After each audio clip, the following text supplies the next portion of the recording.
What's up guys, my name is Ace, and a few days ago we saw a very small weapon balancing update. It actually only affected one gun for multiplayer, and this was the SVA 545, and I know I am quite late on this one. I was out of the office for most of the week this week, so unfortunately didn't have time to get to it until just now. So I know I am playing catch up here. I also plan on covering the Jack Jawbreaker kit for the KV Broadside that just came out. I know many people have been asking for that. That should be coming either tomorrow or Sunday, but my life is a little crazy right now with a baby on the way, so if I don't get to that one by tomorrow, I'll be sure to have that ready to go for Sunday. In either case, let's focus on the topic of this video, which is the SVA 545 buff that we saw on April 9th. And this one was honestly a little bit surprising to me. I always thought the SVA 545 was a very solid choice. I've really enjoyed using this, and yet they gave it a very considerable buff to its range values.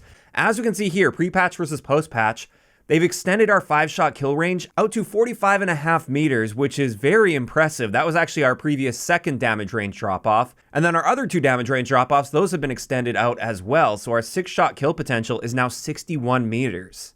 And I found this to be pretty crazy because as long as you're hitting that initial hyper burst with your shots, we're killing in 262 milliseconds out to 44.5 meters.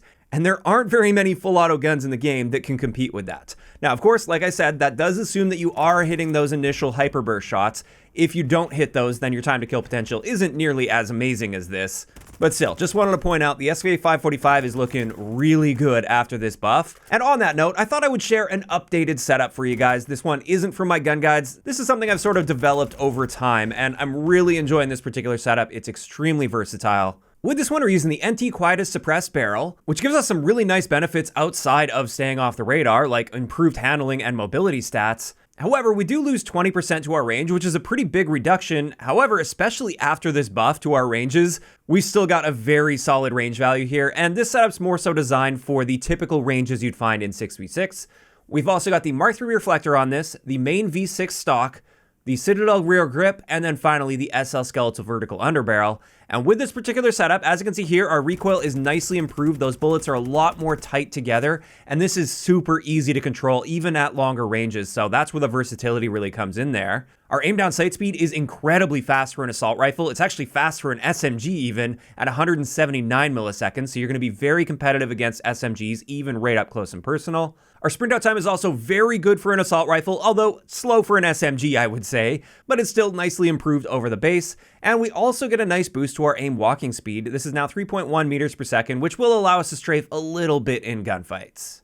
So there we go. Just wanted to make sure I was sharing an updated build for you guys since you may want to give this gun a shot after the buff. I highly recommend giving it a shot because, like I said, even before this buff, I thought this was quite an underrated gun that I didn't see too many people using, although I was using it a fair amount myself and having tons of success with it. Now it's even better than that. Now, something I wanted to point out, at the same time that this update came out for multiplayer, which was April 9th, Warzone got an update, and in Warzone, they nerfed the Jack Ferocity kit for the Renetti, which you guys might remember, I made a video several days back showing that with this kit, for some reason, you no longer deal less damage than the base Renetti.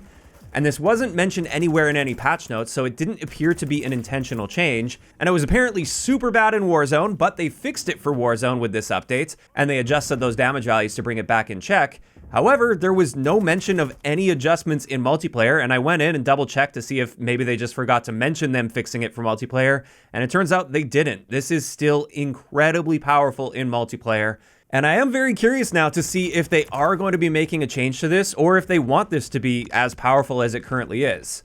Now, honestly, I think a middle ground would be a good place. Like, don't make it as weak as it was before they eliminated the damage penalty, but perhaps keep those ranges in check a little bit and maybe keep that recoil benefit as well that we gained from that update. So we have less zigzagginess with our recoil, so it's a bit more controllable. But with that, I will, of course, keep you updated if they end up making an adjustment for this for multiplayer. I suspect we will still be seeing an update for it, but until then, the Renetti with that conversion kit is still extremely powerful. And with that, that's going to wrap it up for today's really quick video, just playing catch up like I said, and just making sure that I never miss any weapon balancing updates that take place in Modern Warfare 3.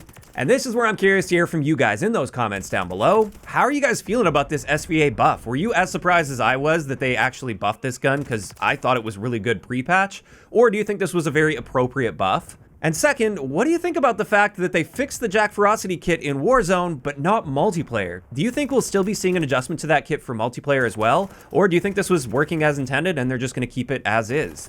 Just let me know all of those thoughts down below. If you enjoyed the video, a like rating is always appreciated. And don't forget to subscribe for more if you haven't already. I'll talk to you guys next time.